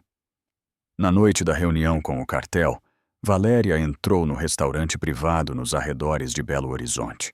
O local havia sido fechado especialmente para o evento. Só havia empregados controlados e os homens do cartel. Valéria servia bebidas e petiscos, mantendo a cabeça baixa. A câmera oculta em sua blusa gravava tudo. Ela viu Ricardo entrar com seu sorriso político perfeito. Viu-o apertar a mão de homens que ela reconheceu de relatórios do crime organizado. Os terrenos em Contagem já estão prontos, dizia Ricardo. Podem usar os armazéns para guardar o que precisarem. Ninguém vai fiscalizá-los porque eu tenho os fiscais comprados. E as eleições? Perguntava um dos homens do cartel. Você vai ganhar? Sem dúvida, respondia Ricardo com arrogância. Eu tenho a mídia do meu lado, os empresários me apoiam e o outro candidato é um idiota. Quando eu for prefeito, vocês terão acesso direto a todos os contratos municipais. Construção, limpeza, segurança, tudo. E a sua noiva? Perguntava outro homem. Ouvi dizer que o pai dela anda fazendo perguntas incômodas. Ricardo riu com frieza. Ivete é um problema temporário. Depois das eleições, terei um acidente arranjado. O pai dela ficará tão devastado que deixará a política, e eu ficarei livre para me mover como preciso. Valéria cerrava os dentes enquanto servia mais bebidas. A câmera gravava cada palavra, cada gesto. Isto era ouro puro. De repente, um dos seguranças do cartel a encarou. Você é de onde? Perguntou com desconfiança. Eu não te vi por aqui antes. Fui contratada esta semana, respondeu Valéria com voz calma. Sou nova. O segurança se aproximou, examinando-a. Seu rosto me parece familiar. Valéria sentiu o pânico, mas não demonstrou. Devo ter um rosto comum, ela disse, encolhendo os ombros. Muita gente me diz isso. O segurança continuava a olhá-la quando Ricardo o chamou. Ei, preciso que você cheque as caminhonetes lá fora. Quero ter certeza de que não há ninguém nos vigiando. O segurança assentiu e saiu. Valéria respirou aliviada. Terminou seu turno sem mais incidentes e saiu do restaurante com a gravação completa. Naquela noite, as 3 mulheres se reuniram para ver o vídeo. Era perfeito. Ricardo admitindo seus vínculos com o cartel, falando de subornos, planejando a morte de Ivete. Tudo em alta definição. Com isso, nós o destruímos, disse Valéria com satisfação. Não há como ele escapar. Faltam 2 semanas para o debate, disse Emília. Temos que nos manter escondidas até lá. Ricardo não pode suspeitar de nada.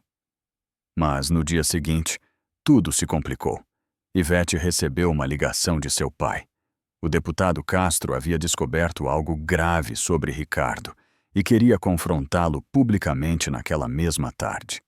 Ivete tentou convencê-lo a esperar, mas seu pai estava furioso. Aquele homem está te usando, gritava o deputado pelo telefone. Eu encontrei provas de que ele está lavando dinheiro. Eu não vou permitir que ele arruíne o nome da nossa família. Pai, por favor, espere, suplicava Ivete. Apenas mais alguns dias. Não, hoje mesmo eu dou uma entrevista coletiva. Eu vou expor tudo o que sei. Ivete desligou, desesperada, e ligou para Emília. Meu pai vai arruinar tudo. Ele vai confrontar Ricardo esta tarde. Se ele fizer isso, Ricardo vai fugir, ou pior, vai matar meu pai. Emília sentiu o mundo parar. Temos que detê-lo. Se seu pai falar agora, Ricardo vai ficar em alerta. Vai mover o dinheiro, destruir provas. Talvez até fuja do país. O que fazemos? Eu estou indo para aí, disse Emília. Me encontre na casa do seu pai. Temos que convencê-lo a esperar. 1 hora depois, Emília e Ivete chegaram à residência do deputado Castro. Era uma casa grande com amplos jardins. O deputado estava em seu escritório, preparando documentos para a entrevista coletiva. Pai, disse Ivete entrando, você tem que me ouvir. Não há nada para ouvir, respondeu o deputado sem levantar os olhos. Aquele homem é um criminoso e eu vou expô-lo. Eu sei, disse Ivete. Eu sei que ele é um criminoso. Mas se você falar agora, vai arruinar algo maior. O deputado finalmente levantou os olhos e viu Emília parada ao lado de sua filha. Quem é ela? Meu nome é Emília Herrera, ela disse, tirando os óculos e a maquiagem que a disfarçavam. Eu sou a esposa que Ricardo Salgado tentou assassinar meses atrás. O deputado empalideceu. Isso é impossível. Você está morta. Houve um relatório oficial. O relatório foi falsificado, explicou Emília. Ricardo me levou para uma casa isolada, ateou fogo nela e me deixou para morrer. Eu sobrevivi por um milagre e desde então tenho compilado provas para destruí-lo. Ela mostrou ao deputado alguns dos documentos e vídeos que haviam reunido. O homem sentou-se em sua cadeira, chocado. Meu Deus, ele sussurrou. Minha filha está noiva de um monstro. Por isso, precisamos que o senhor espere, disse Ivete. Em 2 semanas, há um debate político transmitido ao vivo. Vamos expor tudo lá. Mas se o senhor falar hoje, Ricardo vai escapar. E talvez ele nos mate antes que possamos detê-lo. O deputado olhou para sua filha grávida. Depois olhou para Emília, com suas cicatrizes mal visíveis do incêndio. O que vocês precisam de mim? Silêncio, respondeu Emília. Apenas mais 2 semanas. E quando apresentarmos as provas, precisamos que o senhor use seu poder político para garantir que Ricardo não possa fugir nem comprar sua liberdade. O deputado assentiu lentamente. Está bem, eu vou esperar. Mas eu quero estar lá quando ele cair. Aquele homem colocou minha filha e meu neto em perigo. Eu quero vê-lo destruído. Ele estará, prometeu Ivete. Todos nós o veremos. Elas saíram da casa do deputado com um alívio temporário. Haviam evitado o desastre por enquanto, mas Emília sabia que o tempo estava acabando. Naquela noite, enquanto revisava os últimos detalhes técnicos para o debate, ela recebeu uma mensagem de Valéria. Temos um problema. Ricardo acaba de contratar segurança privada para o debate. Guardas armados, detectores de metal, revisão de todo o equipamento técnico. Será quase impossível infiltrar as gravações no sistema. Emília sentiu um nó no estômago. Ricardo estava sendo mais cauteloso, talvez suspeitasse de algo, ou talvez fosse apenas sua paranoia natural. Ela respondeu: "Eu encontrarei uma maneira. Não chegamos até aqui para desistir agora." Ela ficou acordada a noite toda, pensando em alternativas. Tinha que haver uma forma de driblar a segurança. Tinha que haver um ponto cego que pudessem explorar. Às 4 da manhã, finalmente, teve uma ideia.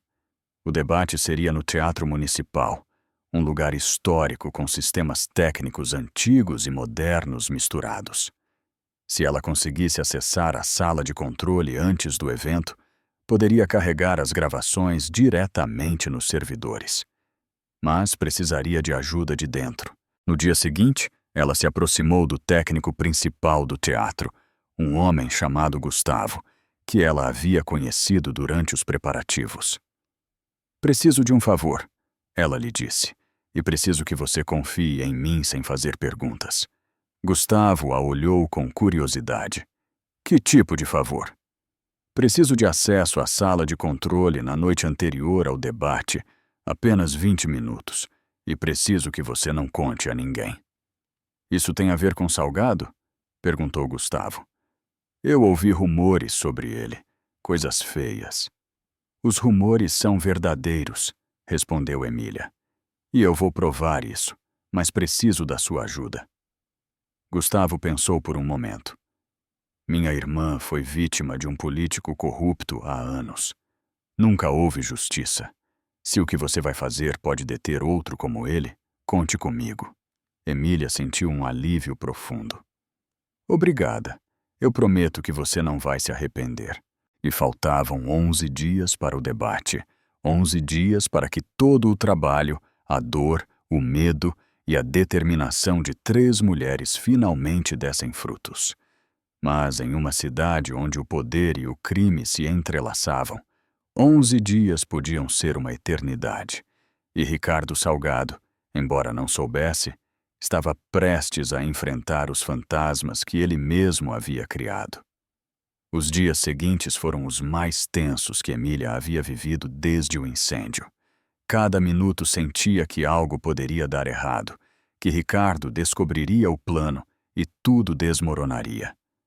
Ivete continuava vivendo com ele, agindo como se nada estivesse acontecendo. Era a mais exposta, a que mais arriscava a cada segundo. Sua gravidez avançava, e ela já estava com 7 meses. A barriga era impossível de esconder, e cada movimento do bebê lhe lembrava por que estava fazendo tudo aquilo. Uma noite, 5 dias antes do debate, Ricardo chegou em casa mais tarde do que o normal. Cheirava a uísque e tinha um olhar estranho. Ele se sentou na sala sem dizer uma palavra. "Está tudo bem?" perguntou Ivete com cautela. "Alguém está brincando comigo", disse Ricardo com voz sombria. "Alguém tem hackeado minhas contas, me seguindo, me vigiando. Eu sinto." Ivete sentiu o coração parar. "Quem seria?" "É o que eu estou tentando descobrir", respondeu ele, olhando para ela fixamente. "Você notou algo estranho? Alguém perguntando por mim? Alguma pessoa nova em sua vida?" "Não", mentiu Ivete, mantendo a calma. "Só o pessoal da campanha, e você conhece todos eles." Ricardo ficou a observando, como se tentasse ler seus pensamentos. Seu pai tem estado muito calado ultimamente. Isso não é normal para ele.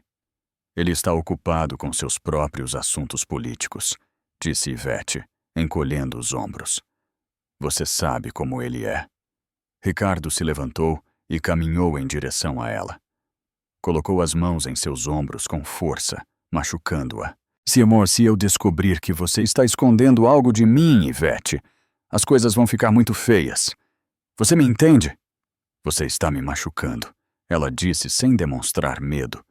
E eu não estou escondendo nada. Me solte. Ricardo a soltou e se afastou. Desculpe, estou estressado. Esta campanha está me deixando no limite. Ivete subiu para o quarto e se trancou no banheiro. Ela tremia, mas não de medo, e sim de raiva. Pegou o celular e enviou uma mensagem criptografada para Valéria. Estou prisioneira. Ricardo me trancou. Não posso sair. Tenham cuidado. Acho que ele sabe de algo. Valéria leu a mensagem e praguejou. Ligou para Emília imediatamente.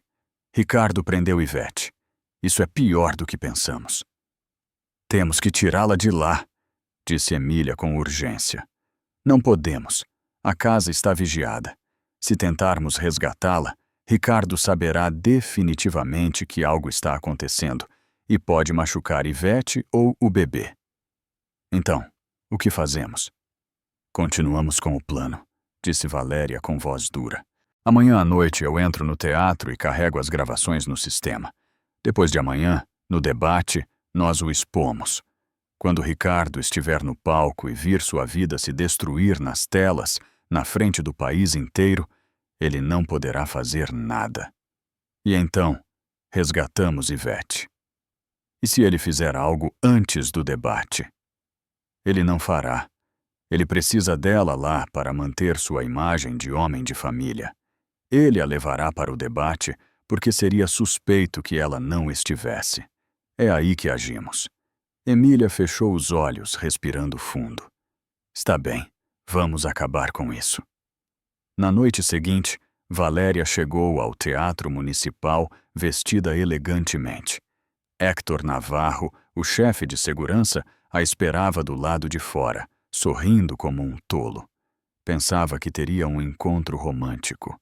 Não sabia que estava sendo usado. Você está linda, disse Héctor. Obrigada, respondeu Valéria com um sorriso falso. Vamos para aquele bar que você me recomendou? Claro. Meu turno termina em 1 hora. Você pode esperar? Com certeza. Enquanto Héctor terminava de revisar o último equipamento, Valéria enviou uma mensagem para Emília. Está limpo. Você tem 1 hora. Emília e Gustavo entraram no teatro pela porta dos fundos. Correram para a sala de controle. Gustavo abriu os sistemas, enquanto Emília conectava o pendrive com todas as gravações. Isso vai levar uns 20 minutos, disse Gustavo. Tenho que configurar para que se reproduza automaticamente durante o debate, sem que ninguém possa pará-lo. Faça isso, disse Emília, vigiando a porta. Os minutos passavam lentamente. 25 minutos. Pronto, disse Gustavo finalmente. As gravações serão reproduzidas amanhã exatamente às 21h. Ninguém poderá pará-las ou cortá-las. Estarão em todas as telas do teatro e na transmissão ao vivo. Obrigada, Gustavo. Você deve isso à sua irmã.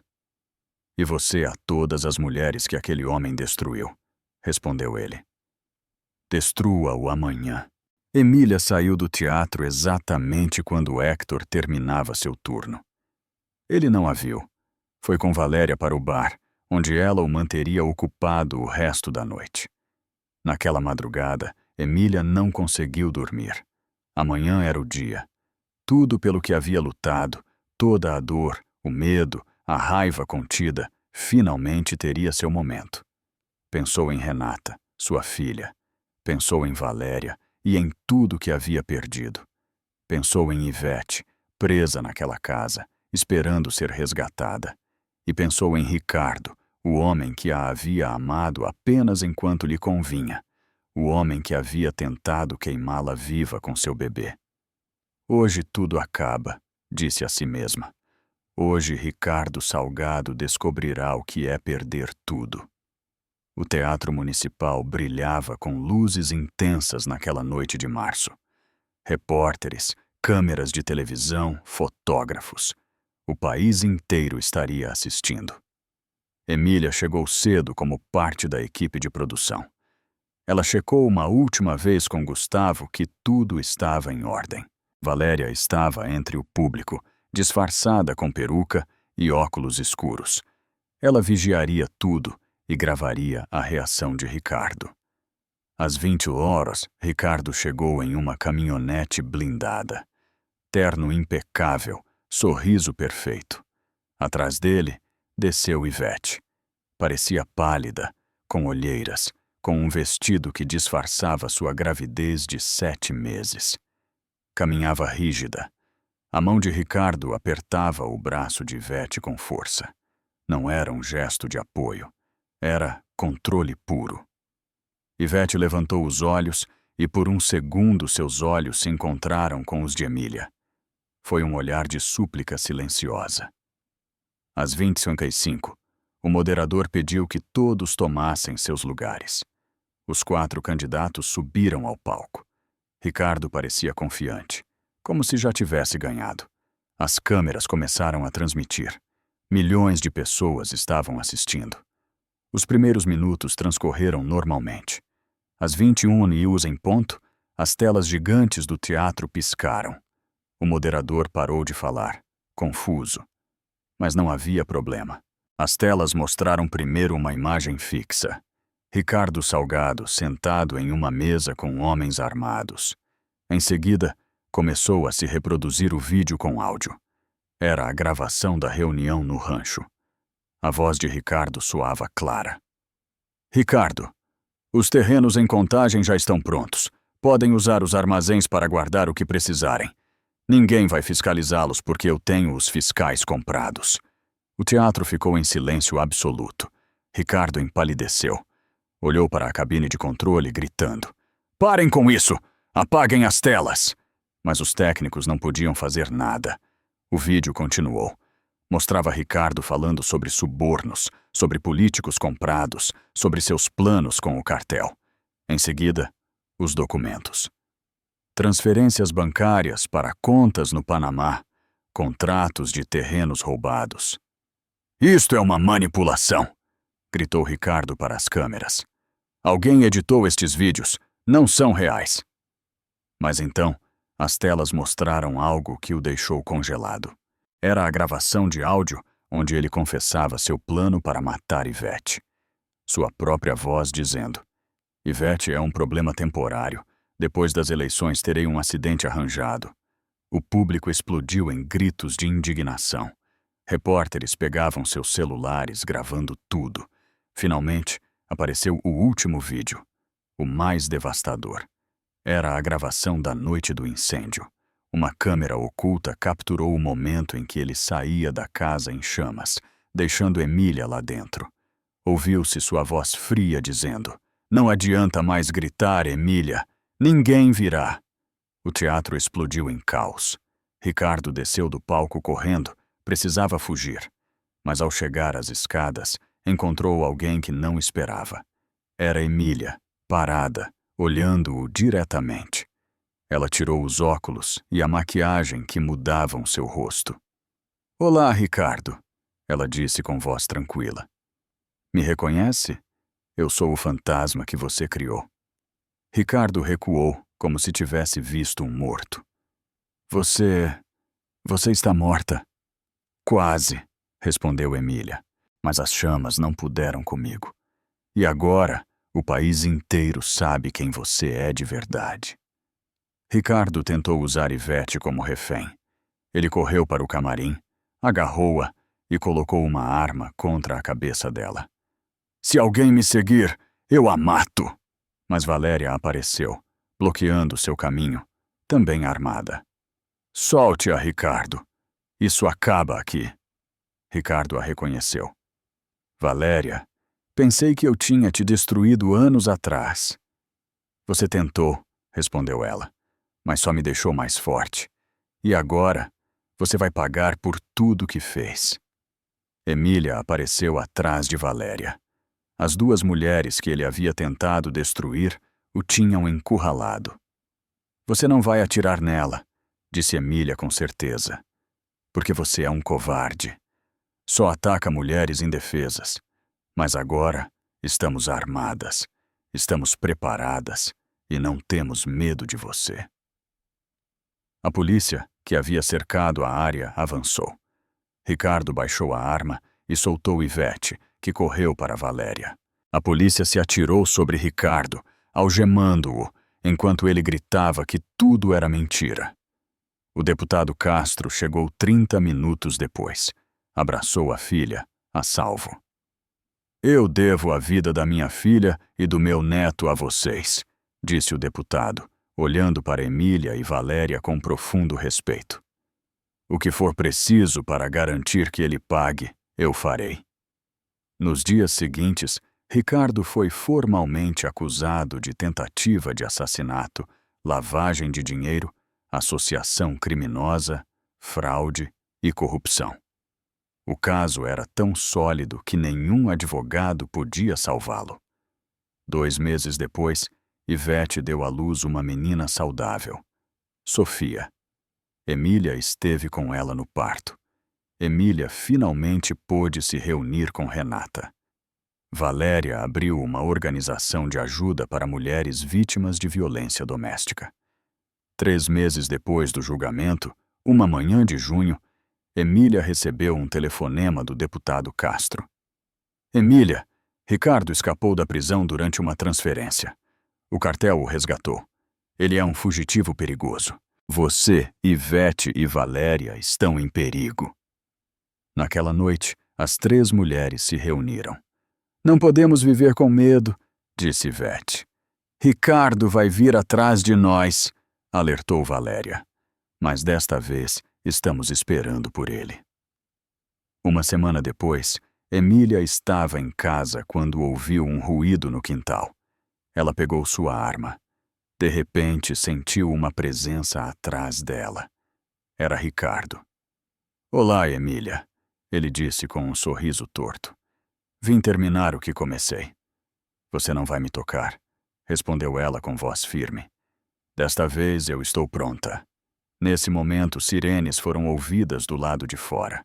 Valéria havia ativado o alerta. Ricardo estava cercado. Ele tentou correr, mas Valéria o bloqueou na porta dos fundos. Não há saída, Ricardo, disse Valéria. Desta vez você não escapa. A polícia entrou e o algemou. Enquanto o levavam, Ricardo gritava ameaças. Isto não termina aqui. Eu vou destruí-las. Emília o olhou com uma calma que surpreendeu até a ela mesma. Você já pagou, Ricardo, ela disse. E agora, você passará o resto de sua vida em uma cela, lembrando que 3 mulheres que você tentou destruir foram mais fortes do que você. Enquanto a patrulha se afastava, Emília, Valéria e Ivete se abraçaram.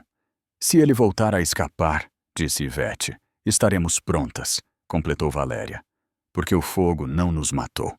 Ele nos forjou em aço. Emília olhou para as cicatrizes em seu braço.